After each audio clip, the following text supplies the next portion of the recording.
Bat হাতে নায়ক জাকের আলী অনিক, বল হাতে শরীফুল, তানজিম সাকিব দ্বিতীয় টি-20 ম্যাচ জিতে বাংলাদেশ পাকিস্তানের বিপক্ষে সিরিজ জয় নিশ্চিত করল। ম্যাচের আলোচনাতে যাব, তবে সবার আগে মাইলস্টোন স্কুল অ্যান্ড কলেজের মর্মান্তিক দুর্ঘটনায় যারা মারা গেছেন সবার আত্মার মাগফিরাত কামনা করছি। যারা এই মুহূর্তে চিকিৎসাধীন আছেন তারা যেন খুব দ্রুত সুস্থ হয়ে ঘরে ফিরেন, সেজন্য দোয়া করছি। আমরা সবাই মিলে তাদের জন্য, সবার জন্য দোয়া করি। খেলার আলোচনাতে যাচ্ছি। বাংলাদেশ এই সিরিজে পাকিস্তানকে হোয়াইট ওয়াশ করবে বা করার উজ্জ্বল সম্ভাবনা রয়েছে। প্রথম টি-20 জেতার পর আমার আলোচনাতে আমি বলেছিলাম সিরিজ জয়ের পর বা দ্বিতীয় টি-20 জয়ের পর পাকিস্তানকে হোয়াইট ওয়াশ করার সম্ভাবনা এখন বাস্তব। একই সঙ্গে প্লেয়ারদের ক্রেডিট দিতে হবে, একই সঙ্গে মিরপুর স্পেসিফিক্যালি দ্বিতীয় টি-20-তে তার ধানক্ষেত চেহারা পূর্ণাঙ্গ রূপে ফিরে পেয়েছে। এরকম ডিফিকাল্ট উইকেটে জাকের আলী অনিক যেভাবে 50টা করেছেন, কিংবা মাহিদি যেভাবে 33 করেছেন 25 বলে, কিংবা জাকের আলী অনিক এবং মাহিদি দুজনে মিলে যেভাবে 49 বলে 53 বা 52 রানের পার্টনারশিপ করেছেন, যেভাবে 6 ওভারে শেষ 6 ওভারে বাংলাদেশ 52 রান তুলেছে, ওই 133 পর্যন্ত যাওয়াই মোটামুটি নির্ধারণ করে দিয়েছিল বাংলাদেশের এই রানটা বা 134 পাকিস্তান করতে গিয়ে তাদের প্রবাবল বেস্ট পসিবল ক্রিকেটটা ছাপিয়েও বেটার কিছু করতে হবে, পাকিস্তান সেটা পারেনি।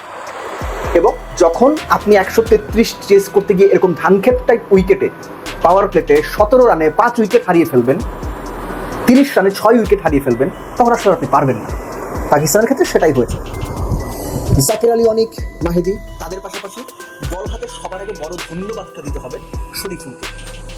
এই যে শরীফুল ডানহাতি ব্যাটসম্যানদের এগেনস্টে বল ভেতরে আনার শিল্পটা মোটামুটি বেশ ভালো প্রয়োগ করছেন, এটা বাংলাদেশ ক্রিকেটের জন্য সাদা বলের ক্রিকেটে একটা অ্যাসেট হয়ে উঠছে দিনকে দিন। যেভাবে তিনি ফাকার জামানের উইকেটটা নিলেন, কিংবা হারিসকে প্রথম বলেই যেভাবে এলবিডব্লিউ করলেন, শরীফুলের ওই 2 উইকেট যে পাকিস্তানকে ব্যাকফুটে প্রেস করেছিল, পাকিস্তান সেখান থেকে আর ফ্রন্ট ফুটে আসতে পারেনি। এবং পরপর 2 বলে নিজের ফার্স্ট ওভারে পরপর 2 বলে তানজিম সাকিব যেভাবে 2 নওয়াজের উইকেট তুলে নিলেন, যেভাবে এক্সট্রা বাউন্স পেলেন, যেভাবে লিটন দাসের কাছে 2 ব্যাটসম্যান অসহায়ের মতো ক্যাচ দিলেন, ওটুকুই আসলে ডিফাইন করে দিয়েছে এই ম্যাচে আর যাই হোক পাকিস্তান ম্যাচটা জিতছে না। যে উইকেটে একটু শর্ট অফ লেন্থ বলে পেসাররা অপোনেন্টকে কাঁপিয়ে দিচ্ছেন, যে উইকেটে টেস্ট লেন্থের বলে পেস বোলাররা ব্যাটারদের নাভিশ্বাস তুলছেন, সেই ধরনের উইকেটে পৃথিবীর কোথাও টি-20 খেলা হয় না, সহযোগী দেশগুলোও খেলে না। অনেকে বলছেন হোম অ্যাডভান্টেজ, টি-20 ব্যাপারে যারা হোম অ্যাডভান্টেজের কথা বলেন ওই ডিউরেশন ক্রিকেটের কোনো বুঝেন। টি-20 ক্রিকেটের ব্যাপারে হোম অ্যাডভান্টেজের কথা যারা বলেন তারা ক্রিকেটের কোনো বুঝেন না।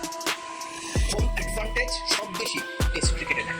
আধুনিক যুগের সাদা বলের ক্রিকেটে হোম অ্যাডভান্টেজ কেউ যদি নিয়ে তাকে বা চেষ্টা করে, দ্যাট ইজ বাংলাদেশ। বড় টেস্ট প্লেয়ারকে কেউ এগুলো করে না, তারা বেটার বা স্পোর্টিং উইকেটেই 90% টাইম খেলার চেষ্টা করে। বাংলাদেশ উল্টো 80% টাইম হোম কন্ডিশনের চেষ্টা করে। এই যে মিরপুরের ধানক্ষেত বানা আখেরে যেটা ক্ষতি করে বাংলাদেশের ক্রিকেটার, বাংলাদেশের সাহসী ক্রিকেটাররা আরো বেশি সাহসী হতে পারেন না শুধুমাত্র এই ধরনের উইকেটে খেলে। সাকিব বলেন, লিটন বলেন, শান্ত বলেন, বাংলাদেশের ক্যাপ্টেনরা টপ প্লেয়াররা বারংবার ঘুরে ফিরে ভালো উইকেটে খেলার কথা বলেছেন। তাজ মানে বিসিবি তাদের মতো বিভিন্ন সিরিজে এই ধরনের ধানক্ষেতে উইকেট বানিয়ে গেছে এবং দিন শেষে তাতে ক্ষতি হয়েছে ক্রিকেটের, যদিও তারা সেটা মানতে প্রস্তুত নাই।